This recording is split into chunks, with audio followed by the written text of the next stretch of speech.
Le coup d'envoi donné par Miss Fête des Vendanges à la Maladière, où Lucerne s'alignait sans son buteur paraguayen Lescano suspendu pour 2 matchs.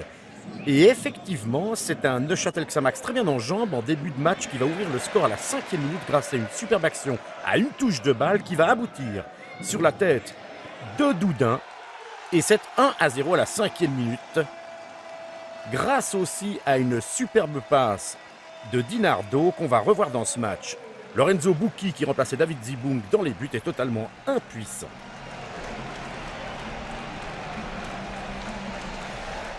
21e minute, Veloso en retard commet l'irréparable sur Bacha. Monsieur Amouf siffle penalty et celui-ci va être transformé sans problème par Jancher. Waltert a plongé du bon côté, mais ça n'était pas suffisant pour contrer le beau tir du joueur autrichien. Égalisation assez logique à ce moment compte tenu de la tournure du match. Lucerne prend ensuite l'ascendant et le 2-1 va tomber à la 35e minute sur une magnifique passe de Lustenberger du flanc gauche qui trouve le bout du pied d'Ika. On revoit, c'est habile de la part d'Ika et ça ne pardonne pas. 2-1 pour Lucerne.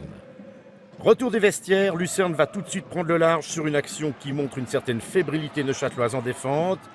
Schneuvely et 3-1. Mais alors qu'on croit que Xamax assommé, regardez bien ce que fait Dinardo à mi-terrain. Il se relève, joue immédiatement. Poumvenk qui fusille Bucchi dans un angle qui n'était pas évident. Nous sommes à la 52e minute. Xamax, qu'on croyait surclassé à ce moment, met toutes ses forces dans la bataille. Malheureusement, ça ne suffira pas. Le petit quelque chose qu'il a manqué, c'est la différence entre la Super League et la Challenge League. C'est les petits détails. On voulait bien rentrer dans ce match, on a réussi à le faire en marquant les premiers.